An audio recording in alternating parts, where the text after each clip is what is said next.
tentar ser o mais objetivo possível para a gente conseguir gastar o máximo de tempo possível com a palavra. Então eu queria que você pegasse a sua Bíblia agora e abrisse em Mateus 5. Mateus 5, a partir do versículo 13.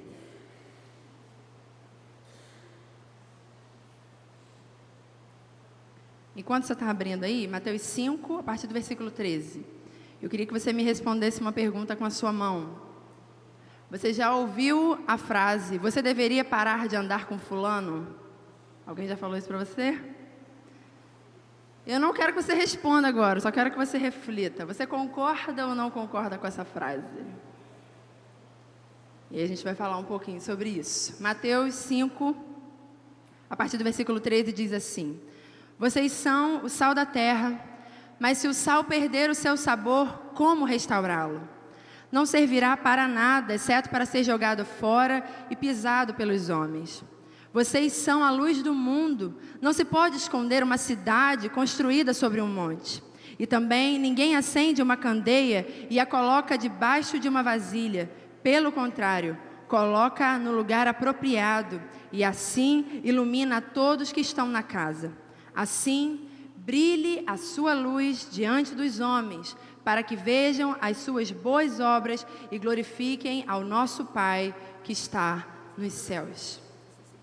Eu queria que, num primeiro momento, você fixasse os seus olhos no versículo 16, que diz: assim brilhe a sua luz diante dos homens, para que vejam as suas boas obras e glorifiquem ao nosso Pai que está nos céus. Quando o texto vai dizer que a sua luz deve resplandecer aonde? Vamos interagir com o texto. A sua luz deve resplandecer aonde? Gente, a Bíblia está aí, gente, pode olhar, não estou impedindo não. A sua luz deve resplandecer aonde? Diante dos homens, para que vejam. Se a sua luz deve resplandecer diante dos homens, nós não fomos chamados para viver escondidos. Obrigada, diaconisa, está aqui, candidata, tá bom? A próxima candidata. Se a nossa luz foi feita para resplandecer diante dos homens, nós não fomos convidados para viver escondidos. E muitas vezes, isso eu acredito que já foi mais forte, a gente tem conseguido desfazer isso, essa ideia de que o cristão deve ser um 007. Ninguém sabe quem eu sou, ninguém me vê, eu vivo escondido na sociedade. Esse não é o projeto de Deus para nós, isso não é o que Jesus nos mandou fazer. Jesus disse: assim resplandeçam a sua luz diante dos homens. Para quê? O texto também diz: para quê? Para que vejam as suas boas obras e glorifiquem ao nosso Pai que está nos céus. Os homens vão olhar para nós, vão ver a nossa conduta e vão enxergar o Pai. Então nós não fomos feitos para viver escondidos e isolados da sociedade. Pense na ideia de luz. Se apagar todas as luzes desse lugar, o que vai ficar? Escuridão. A luz, ela desfaz a escuridão. Trevas de forma prática, escuridão de forma prática, nada mais é do que a ausência de luz. A luz chega e desfaz a escuridão. Se a Bíblia, como nós acabamos de ler, nos chama de luz, o nosso propósito não é ficar escondido. O nosso propósito é ir onde as trevas estão e desfazê-la. Então isso é muito importante a gente entender, porque durante muito tempo esse conceito esteve errado na nossa cabeça. Parecíamos que tínhamos sido chamados para viver isolados. Parecia, e a gente vai ver isso ao longo da história. Me senti meu professor falando agora, ao longo da história. Lembrei de várias coisas que eu não vou poder falar agora. Mas muitas pessoas compreenderam isso de forma errada, por isso existiam mosteiros. É mosteiro, pastor, tá certo? Pessoas que se isolavam da sociedade porque elas entendiam que ser santo impedia ela de conviver com pessoas. Mas essa não é a proposta de Jesus para nós. Ele diz: assim resplandeça a sua luz aonde? Aonde? Diante dos homens, para que vejam as suas boas obras e glorifiquem o nosso Pai que está nos céus. A nossa luz resplandece e é olhando para nós que eles enxergam o Pai. Então é preciso estar esclarecido de que nós não fomos chamados para viver escondidos. O texto também vai falar que ninguém acende uma luz para esconder ela. Aonde a luz geralmente fica localizada? No alto.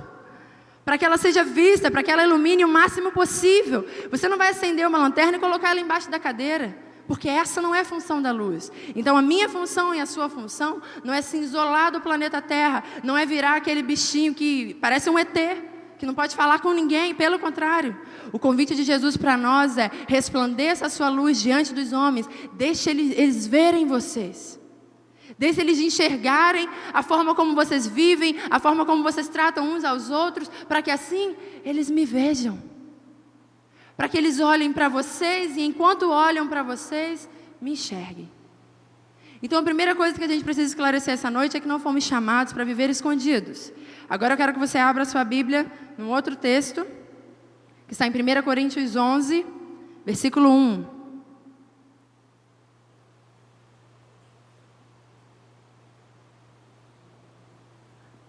1 Coríntios 11, versículo 1.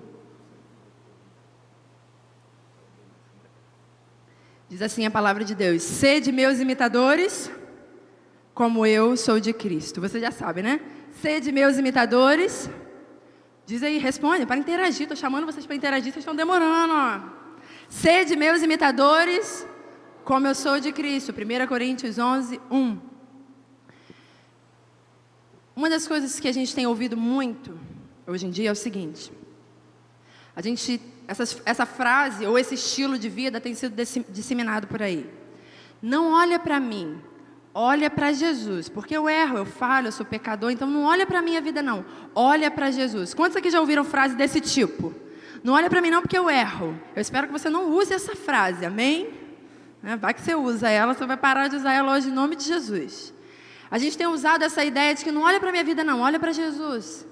Porque Jesus é perfeito, Jesus não falha, eu sou um mero pecador, faço muita coisa errada, então não olha para a minha vida não. Isso traz para nós uma ideia de irresponsabilidade. E Paulo nos chama para uma vida cristã responsável. Porque a irresponsabilidade, ela faz o seguinte: olha, eu vivo a minha vida do jeito que eu quiser, você olha para Jesus que Ele é bom, mas eu não. Paulo não era nem irresponsável, nem covarde. Ele dizia assim: olha para mim, pode olhar para a minha vida, pode olhar para a forma como eu trato as pessoas, porque eu estou imitando Jesus. Então a gente precisa tirar do nosso diálogo a irresponsabilidade e a covardia de ser cristão. Essa ideia de tirar o seu da reta, falando: não olha para mim não, olha para Jesus. O texto que a gente leu em Mateus, ele diz assim: assim resplandeça a sua luz diante dos homens, para que vejam as suas boas obras. E o que eles vão fazer quando eles olham as nossas boas obras? Glorificam o nosso Pai que está nos céus. É olhando para você que eles enxergam o Pai. Então não tira o seu da reta, assume a sua responsabilidade. Assume a responsabilidade que as pessoas estão olhando para você, esperando ver Jesus. O mundo está olhando para você. A gente hoje está tudo tão confuso que a gente já não sabe mais o que é isso. Mas ainda que você ache que não, o mundo está esperando alguma coisa de nós. Uma vez eu ouvi uma analogia, eu sempre trago ela na minha mente quando eu ouço essa questão de que você acha que o mundo não espera mais nada de nós, mas o mundo ainda espera muita coisa de nós. E a pessoa disse o seguinte: imagina que você está com muita sede, sabe aquele calor que a gente enfrenta aqui sinistro? Você passou aquele dia no sol, você chegou em casa e você olhou um copo e você virou aquele copo na expectativa de que tivesse uma água geladinha, mas não tinha nada. O mundo está correndo para nós, ainda que você ache que não. O mundo está correndo na nossa direção, como quem está com sede, querendo beber um copo de água, e às vezes eles viram a nossa vida e não sai nada. Não temos nada para dizer, não temos nada de Deus, não conhecemos Bíblia, não influenciamos ninguém, e esse não é o chamado de Deus para nós. Paulo disse: pode me imitar, pode olhar para a minha vida, porque eu imito Cristo. Então para de usar essa desculpa, para de ser irresponsável e de ser covarde. O fato de que você ainda não é perfeito não isenta você da responsabilidade. É claro que amanhã eu pretendo e espero, em nome de Jesus, ser uma crente melhor do que eu fui hoje. Eu espero amanhã agradar mais a Deus do que eu agradei hoje. Espero tratar as pessoas melhor do que tratei hoje. Porque a ideia é exatamente essa. Cada dia eu me pareço mais com Jesus. E é um processo. Eu não vou acordar amanhã perfeita. Eu estou num processo. Mas eu não posso usar isso como desculpa para dizer, não olha para mim não, olha para Jesus. Olha para mim sim. Eu preciso assumir a minha responsabilidade. Se por acaso no caminho eu falhar, eu preciso ter coragem de pedir perdão a Deus e a quem eu falhei. Isso não é vergonha. Mas não seja irresponsável. Assuma a responsabilidade que pessoas estão olhando para nós, esperando que a nossa luz resplandeça para que eles possam ver o Pai. Amém? Então a segunda coisa que você precisa, a primeira foi que você não foi feito para se esconder. A segunda é que você não deve ser um cristão irresponsável.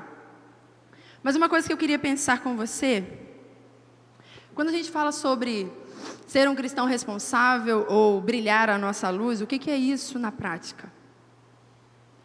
Na prática, você está se relacionando com pessoas, você senta com ela, você conversa, você brinca, você convive. Alguém, se é seu amigo, dorme na sua casa, você dorme na casa dele, vocês vão sair no shopping, vocês vão rir, vocês vão brincar. E nesse meio tempo, muitas situações vão aparecer, para que você tenha oportunidade de brilhar a sua luz. Porque se você se afastar, simplesmente você não tem oportunidade de brilhar a sua luz. Mas enquanto você se relaciona, enquanto você conversa, enquanto você convive com as pessoas, oportunidades vão vir de brilhar a sua luz. Oportunidades vão vir em que todo mundo contou uma mentira. E aí chegou a sua vez de dar a sua opinião ou de responder alguma pergunta e você fala a verdade. Você brilhou a sua luz naquela hora. A oportunidade é que se todo mundo começa a falar, como foi a sua primeira vez? E todo mundo começa a falar e você resolve dizer, eu resolvi me guardar para o casamento. Você brilhou a sua luz ali naquela hora. A verdade é, e aí, essa é uma história engraçada, pelo menos eu acho engraçada. Quando eu entreguei minha vida para Jesus, eu nunca fui de colar, porque eu era cagona, sempre fui cagona e tinha medo e é assim que eu era. Mas eu dava cola, muita cola. E aí, Jesus foi tratando a minha vida, né? Falou assim, Marina, esse negócio aí tá errado também. Não é só porque você não cola que você tá certa, não. Aí eu falei, tá bom, Jesus, vamos lá. E um dia eu cheguei na prova, eu falei, hoje eu não vou dar cola. Olhei para a minha prova como quem olha para o Senhor e diz, permanecerei fiel. Não vou olhar para o lado. E aí começou, psiu, psiu, psiu. Eu falei, olha o diabo me tentando. E eu firme no Senhor. Ei, Marina, ei, ei. Porque todo mundo já estava acostumado. E nesse dia eu estava sentada bem no centro da sala. Até que de repente uma perna se estica e faz assim, ei, e chuta. Eu falei, mas o diabo está furioso hoje, né? E eu simplesmente olhei, eu lembro até hoje, Lucas, um negro alto que tinha na minha sala, me deu um chutão. Eu olhei para a cara dele, resisti ao diabo, ele fugirá de vós. Olhei para frente. Brincadeiras à parte, eu olhei para ele, como quem diz, Lucas, não. E eu olhei para frente. Eu não tinha sido filha de crente, criada na igreja, mas eu entreguei minha vida para Jesus, na PIB de São Gonçalo, na UNA, e foi um processo de Deus na minha vida, e Deus foi tratando essas coisas até eu entender que eu precisava começar a dizer não para algumas coisas, e enquanto eu dizia não, eu não perdi amigos. Algumas coisas eu precisei abrir mão, mas eu não perdi amigos, pelo contrário. Eu comecei a ver pessoas que me procuravam e diziam, Marina, eu preciso de ajuda nisso, você pode orar comigo? Marina, eu preciso disso, eu estava querendo ir na igreja, posso ir com você? O dia mais louco foi o dia que eu falei assim, eu entendi Deus falar aquilo comigo, mas eu confesso que eu senti um negocinho, eu falei, vou ser chamada de maluca, mas eu vou, Senhor. E eu cheguei um pouco antes do intervalo, falei assim, gente, eu queria fazer um cultinho, uma coisa assim humilde. E aí eu falei, quem quiser ficar aqui, e para minha surpresa, muita gente ficou. O que eu entendi com aquilo? Eu estava convivendo com pessoas que estavam dispostas a abrir mão do seu recreio. Recreio era um negócio sagrado, gente. Você vai abrir mão do seu recreio, seu lanchinho, suas brincadeiras, zoações, para ouvir a palavra de Deus. As pessoas esperam algo de nós. As pessoas têm sede de Deus. E eu fiz um convite bobo. Alguém quer estudar a Bíblia hoje? Eu, gente, com 14 anos, vou ensinar o que da Bíblia? A Bíblia, falei o que eu sabia. O que eu ouvi no culto, eu repeti lá. Não é verdade? É isso que a gente faz. Mas eu entendi Deus falar aquilo comigo e eu obedeci. Tem coisas que Deus fala para nós que é simples, tem coisas que Deus fala para nós que a gente fala assim, parece uma loucura, mas se Deus falou, Ele vai operar. E eu falei, vão me chamar de maluca. A Marina virou crente agora, virou beata, quer fazer cultinho na escola. Sabe o apelido mais legal que eu tive na escola? Quantos aqui, vou tirar uma onda agora, quantos aqui conhecem Thaís Benites? Que isso, meninas? Maquiagem? Vocês acham que é isso? São Gonçalo, gente. Dê uma, levanta a mão. Ninguém, obrigada, amiga. Instagram, gente, Thaís Benites, maquiagem top de São Gonçalo, moradora ali pertinho da minha casa. Vocês precisam conhecer, fiz uma propaganda agora, não estou ganhando nada com isso. Mas ela faz maquiagem top. Ela estudava comigo e ela sempre foi muito, muito doidinha, muito. E quando a gente começou a fazer os estudos bíblicos, ela começou a participar. E aí quando ela falava de mim, e alguém perguntava assim, que Marina? Ela falou assim, Marina de Deus. Gente, melhor apelido do universo. Marina de Deus, a menina da Bíblia. Oh, top! É o sonho de consumo de todo crente. Marina de Deus. Porque se tornou uma referência. E algumas vezes eu fui tirada como chacota. Em algumas vezes eu não fui convidada para algumas coisas. Mas feliz. Porque eles começaram a ver que certas coisas, alguém que pertence a Jesus, não participa. Não compactua. Então nós não fomos feitos para nos isolar, nós precisamos assumir nossa responsabilidade e brilhar a nossa luz, que às vezes a gente escuta isso, acha que virou um paetê, né, e está andando pela rua. Brilhar a nossa luz é as circunstâncias aparecerem e eu me posicionar. E eu dizer, não, eu não concordo com isso.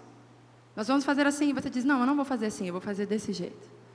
É todo mundo dizer, meu pai e minha mãe isso, e você dizer, não, eu vou obedecer meu pai e minha mãe. E é um negócio complicado obedecer pai e mãe. Essa semana eu conversava com uma pessoa, e ela falou uma coisa que eu vivi muitas vezes. A minha mãe muitas vezes, porque depois que eu me converti, eu viciei na igreja, né? Um negócio assim, que todo culto eu queria estar lá. Segunda, terça, quarta, quinta, era um negócio assim frenético. A igreja não era perto da minha casa, nem todo dia minha mãe ia, então não tinha quem levar, aquela coisa toda, né? E aí o castigo começou a ser não ir na igreja. Aí doeu aqui, ó. Falei, que isso, mãe? Não ir na igreja? Aí eu comecei a jogar pesado. Toda mãe queria um filho que ia para a igreja. E você não vai me botar de castigo, cada discurso todo. Mas eu comecei a ouvir Deus me dizer, Marina, obedecer sua mãe não é sempre você entender, não é sempre você concordar. Eu te chamei para honrar e respeitar, então não é para você discutir. Quer ver minha mãe ter ficado doida? Foi quando ela começou a discutir comigo e eu não respondia mais. Ó. Aí a mãe fica doida, né? Fala, essa menina se converteu mesmo, olha, nem responde mais. Mas era o que Deus me dizia, Marina, shh. Eu conto essa história várias vezes, se você já ouviu, me perdoa, vou contar de novo, que deve ter alguém que não ouviu. Mas eu lembro, nitidamente, quando eu entendi o que era o Espírito Santo de Deus, quando eu estava dentro do meu quarto, dobrando um edredom, e aí minha mãe começou a falar lá da cozinha, e mãe quando fala, a voz parece que vai até afinando, né? Vai dando um negócio assim, ó. E aí ela começou a falar alguma coisa na cozinha, e eu no quarto dobrando o edredom, e eu virei para responder. E nitidamente, alguém do meu lado fez, shh, não responde a sua mãe. Eu sei que eu parecia maluca, mas eu sabia que Deus estava falando comigo. E eu calei a minha voz. E eu falei, sim, Senhor, eu vou aprender a respeitar a minha mãe.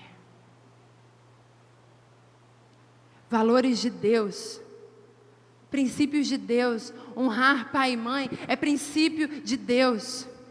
E pai e mãe também erram. Minha mãe errou muitas vezes comigo e me pediu desculpa depois. Mas nem por isso eu tenho autoridade, segundo a palavra de Deus, para desrespeitar a ela. Mesmo quando ela está errada. Deus vai ajustar com ela. Então brilhar a sua luz é assumir a sua postura quando circunstâncias aparecerem. Então não é um convite para se isolar. É um convite para estar presente. E quando alguma situação vier contra os seus princípios, você mantém eles firmes e você brilha naquele lugar. Amém? E eu queria ler um último texto com vocês, que está em Marcos, Marcos 9, 47.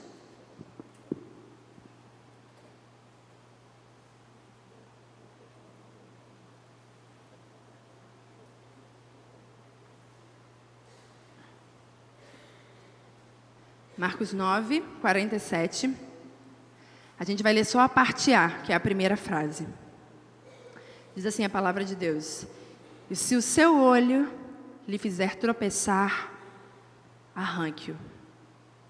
Nos outros versículos fala sobre as mãos, fala sobre outras partes do corpo que te fazem pecar, e a Bíblia vai te convidar a retirar isso fora. Eu falei para você esse tempo todo que você não foi feito para se esconder, para se isolar, que você precisa brilhar a sua luz diante dos homens. Mas eu queria deixar uma coisa bem clara. Quando você está se relacionando com alguém, e esse alguém começa a te conduzir a pecar, arranca. E nós não estamos falando da pessoa, no sentido de eu vou rejeitar a pessoa.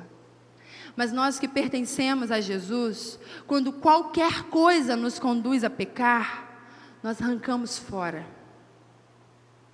Porque nós não brincamos com o pecado. Porque a nossa carne ama o pecado, deseja por ele. Então o pecado não é algo que você... Alguém sabe aqui o que é meia-lua? Alguém ainda lembra disso? Alguém brinca aqui de queimado, meia-lua? Pecado, você jamais faz aquela brincadeira de meia-lua. Estou lá, estou cá, vamos ver quem consegue me pegar. Jamais. Eu queria ler para você alguns outros textos, você não precisa abrir. 2 Timóteo 2, 22 diz assim: fuja dos desejos malignos da juventude e siga a justiça, a fé, o amor, a paz, e juntamente com os que de coração puro invocam ao Senhor. 1 Coríntios 6, 18 diz: fujam da imoralidade sexual. 1 Coríntios 10, 14 diz: por isso, meus amados irmãos, fujam da idolatria. Muitas e muitas vezes, quando a Bíblia vai falar de pecado, ele manda fugir. Eu vou falar uma coisa aqui agora que, de forma alguma, meu desejo é deixar você confuso. Mas é só para você entender o nível de fugir do pecado. Quando a Bíblia está falando do diabo, em Tiago, ele diz assim: resisti ao diabo e ele fugirá de vós. Existe uma ordem para que nós resistamos ao diabo. Mas todas as vezes que se fala do pecado, você não brinca, você não fica ali de lutinha com ele, vamos ver se eu te aguento. Você foge. E quanto mais tempo você fica na tentação, no sentido de vamos ver até quando eu aguento, mais fraco você fica e mais certo é de você cair. Então, se pessoas te conduzem a desobedecer os seus pais, se pessoas te conduzem a desonrar a Jesus, você foge, você abre mão delas, porque Jesus é mais importante. Um outro texto, eu não vou pedir para você abrir para ser mais rápido. Lucas 14, 26 diz: se alguém vem a mim e ama o seu pai, a sua mãe, a sua mulher, os seus filhos, seus irmãos e irmãs, e até a sua própria vida, mais do que a mim, não pode ser meu discípulo. Você não pode amar mais o seu amigo a ponto de, por causa dele, você decide pecar para não se estressar com ele. Porque Jesus é mais importante que a sua mãe, que o seu pai, que os seus irmãos e até que a sua própria vida. Porque se ele não for mais importante que tudo isso, você nem pode ser discípulo dele. É o que diz a palavra de Deus. Quando José, todos aqui têm uma noção da história de José, já ouviram falar? Vocês estão ruins hoje de interação, hein? A mãozinha, gente, ó.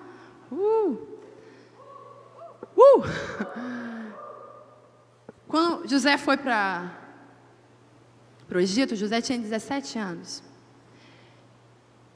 Você imagina uma mulher agarrando aquele menino e dizendo: transa comigo. E José falou assim: olha, minha senhora, deixa eu te falar de Jesus, que a senhora está precisando. José falou isso? Deixa eu dar uma evangelizada na senhora, que a senhora está um pouco perdida. Quando se trata de pecado, não arruma desculpa, foge. José meteu o pé. Porque se ele ficasse ali, você acha um garoto de 17 anos não quer transar com uma mulher? É claro que ele quer, mas ele disse: eu não posso fazer isso contra o meu Senhor. Foi a frase de José para ela, a única: eu não posso fazer isso contra o meu Senhor. E José foge. Foge tão desesperadamente que ela estava com a mão na capa e a capa ficou. De tão desesperado que ele foi embora. porque ele não queria pecar contra o seu Senhor. Não brinca com o pecado. Se alguém te convidar, te influenciar a tal ponto, foge, sem dar explicações. E se por acaso essa pessoa vier te questionar, você diz para ela: olha, aquilo que você estava me convidando a fazer, eu acredito que não agrada a Deus. Não está de acordo com a palavra de Deus, e eu decidi seguir a Jesus. Então, para não cair nisso, eu vou abrir mão de você. Para que a pessoa também entenda que não é simplesmente dela que você está abrindo mão, mas do pecado. Não é simplesmente da pessoa. Eu não quero mais falar com fulano, eu não quero pecar. Então, porque eu não quero pecar, eu abro mão. Se você, por exemplo, um exemplo, é só uma hipótese.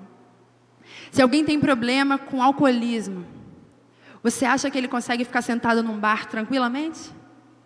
Ou aquele lugar para ele é tentador? Então, o que ele faz? Foge. Então, se alguma amizade te traz tentação, foge. Porque com o pecado não se brinca. Então, a gente falou de duas coisas que parecem diferentes, mas não são. Estão dentro da mesma Bíblia. Você foi convidado para brilhar a sua luz diante dos homens. Andar no meio deles, e enquanto você caminha, mantendo seus princípios, Cristo vai sendo revelado. Mas se por alguma razão, algum homem tentar convencer você de pecar contra o seu Jesus, foge. Não brinca com isso. Não brinca para que você não seja mau testemunho, para que você não desagrade o seu Senhor. Até aqui todo mundo entendeu? Mas eu quero encerrar dizendo uma última coisa que eu não podia sair daqui sem dizer. Tudo isso que eu falei parece uma chatice, ou um bando de regras de pode e não pode, quando Jesus não está claro para você. Quando a pessoa de Jesus, quem é Jesus para você, não está claro. Então tudo isso que eu falei é só um bando de regras. Ah, não pode isso, pode aquilo, pode andar com fulano, não pode andar com ciclano. Parece um monte de regras. Mas eu queria esclarecer um pouquinho sobre Jesus para você. Você talvez já tenha ouvido, eu não vou pedir para você abrir sua Bíblia agora.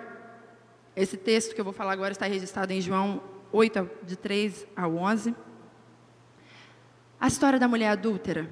Eu queria que você viajasse um pouquinho nessa história comigo. A Bíblia vai dizer que a mulher foi pega em flagrante. O que é flagrante? Ela foi pega no ato. Se ela foi pega no ato, eu vou ser bem explícita. Se ela foi pega no ato, ela foi pega na cama com o homem. E a Bíblia vai dizer que imediatamente pegaram aquela mulher e trouxeram ela. Então a Bíblia não fala isso, eu estou imaginando. Talvez não tenham dado nem tempo daquela mulher vestir a roupa. Talvez ela tenha vindo pelada ou seminua. Então ela já tinha passado por dois constrangimentos: ser pega em flagrante e ser traga do jeito em que estava. Mais do que isso, ela estava diante de homens que, vamos dizer que naquela época eram os pastores da época. Não bastava estar diante deles, levaram ela até Jesus. Então ela tinha sido pega em flagrante, estava talvez mal vestida, diante daqueles homens, diante de Jesus, e mais do que isso. Agora, ela estava sendo ameaçada de morte, segundo a lei de Moisés, ser apedrejada por ter sido pega em adultério. Então não bastava todo o constrangimento que ela já havia vivido, agora ela estava a poucos minutos da própria morte, e uma morte lenta, apedrejada. E aí Jesus disse para eles: quem nunca pecou, atire a primeira pedra. A Bíblia vai dizer que, a começar pelos mais velhos, cada um começou a deixar a sua pedra e foi embora. E aí Jesus dirige a palavra àquela mulher pela primeira vez: onde estão os teus acusadores? Eles não te condenam? E ela diz: não, Jesus. E ele diz: eu também não.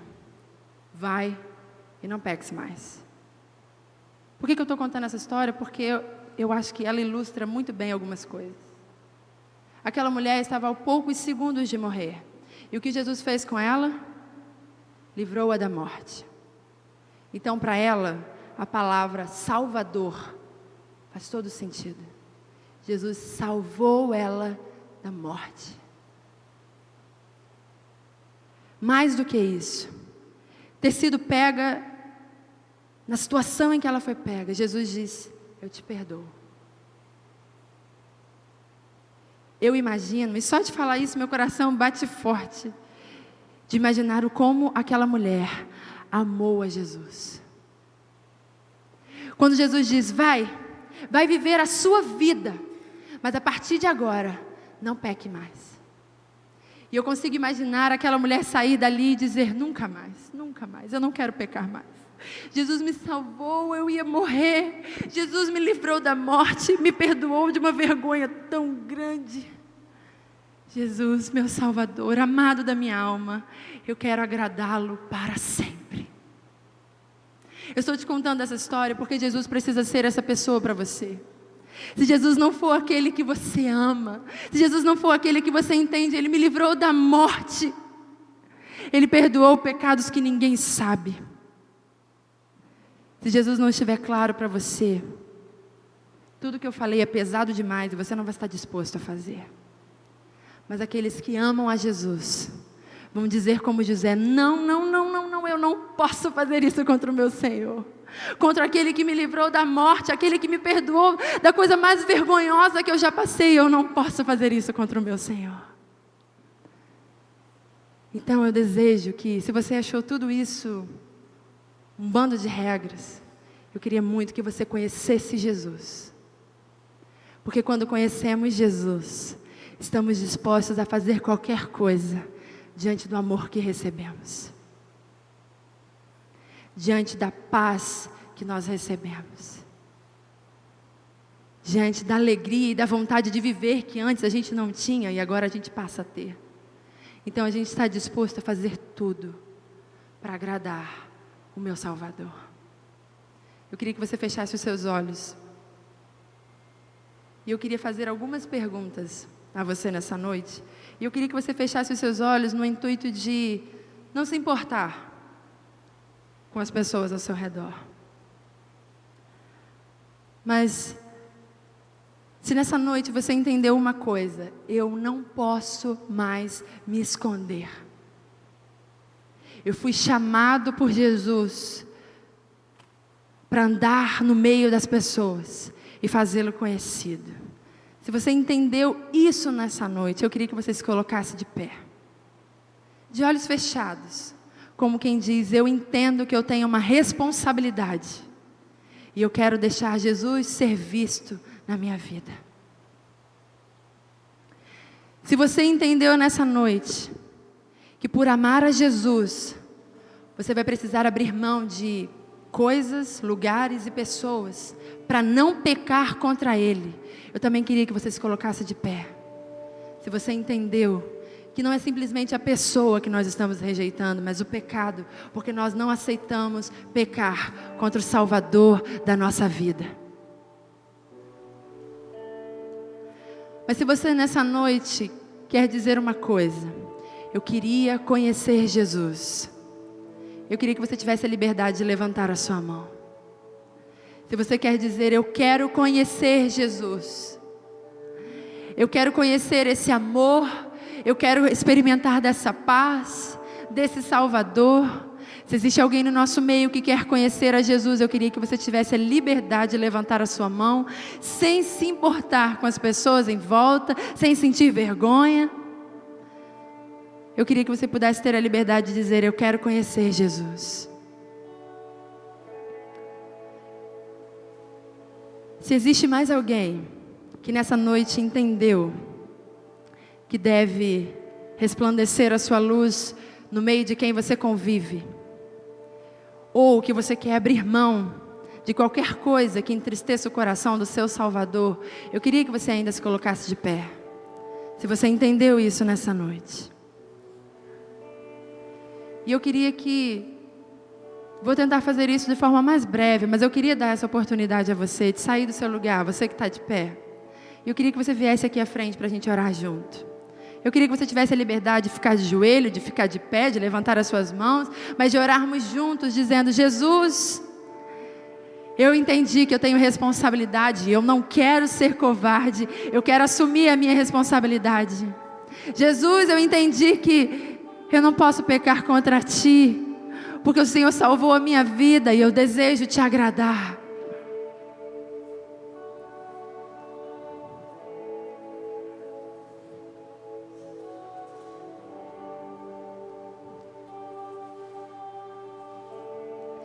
Senhor Jesus, nessa noite nós queremos dizer, em primeiro lugar, que nós queremos te conhecer cada vez mais. Experimentar desse amor, como essa mulher adúltera experimentou, esse amor tão forte, que me faz querer viver intensamente para ti. Me deixa te conhecer, Jesus, cada dia mais. Eu não quero estar na igreja simplesmente porque os meus pais estão, ou porque alguém mandou eu vir, mas eu quero estar aqui para te conhecer cada dia mais, Jesus.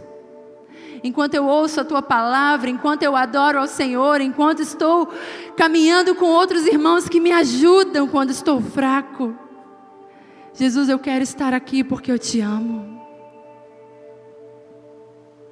Jesus, eu quero dizer ao Senhor que me fortaleça, porque às vezes eu tenho vontade de ser covarde, às vezes eu acho que eu não estou pronto, mas eu sei que o Senhor está comigo e me ajuda nas minhas fraquezas. Então eu quero dizer ao Senhor nessa noite, me ajuda a assumir minha responsabilidade, me ajuda a manter a tua palavra quando alguém me perguntar ou me questionar a minha fé. Me ajuda, Jesus. Eu não quero mais me esconder. E Jesus, eu quero pedir ainda de forma mais sincera, se eu tiver que rejeitar pessoas porque elas estão tentando me fazer pecar contra ti, por favor me ajuda. Por favor me ajuda. Porque eu não quero mais pecar contra ti. Eu não quero mais simplesmente conviver com o pecado, como se Jesus não se importasse com isso. Eu sei que o Senhor se importa, se importou tanto que morreu por causa dos meus pecados. Então não me deixa conviver com o pecado em paz, como se tivesse tudo bem. Não está bem, Jesus. Me ajuda, me ajuda. Nós pedimos ao Senhor, Deus, nos ajuda a viver uma vida que te agrada, aonde quer que eu esteja. E se eu tiver que ouvir da boca de outras pessoas o quanto eu me tornei cafona, o quanto eu me tornei esquisito, o quanto eu me tornei chato, Jesus, tu sabes que esse não é um desejo do meu coração, ser chamado de chato. Mas Jesus, se for preciso, simplesmente porque eu quero te agradar, eu quero dizer ao Senhor nessa noite, me ajuda, porque eu quero te agradar. Me ajuda, Jesus. Eu sei que tu estás comigo. Eu sei que eu não estou sozinho. Todos os dias que eu levanto, o Senhor está ali comigo. Me ajuda a te ouvir, me ajuda a te sentir, me ajuda a te obedecer. Me ajuda, Jesus. É a oração que nós fazemos nessa noite. Em nome de Jesus. Em nome de Jesus.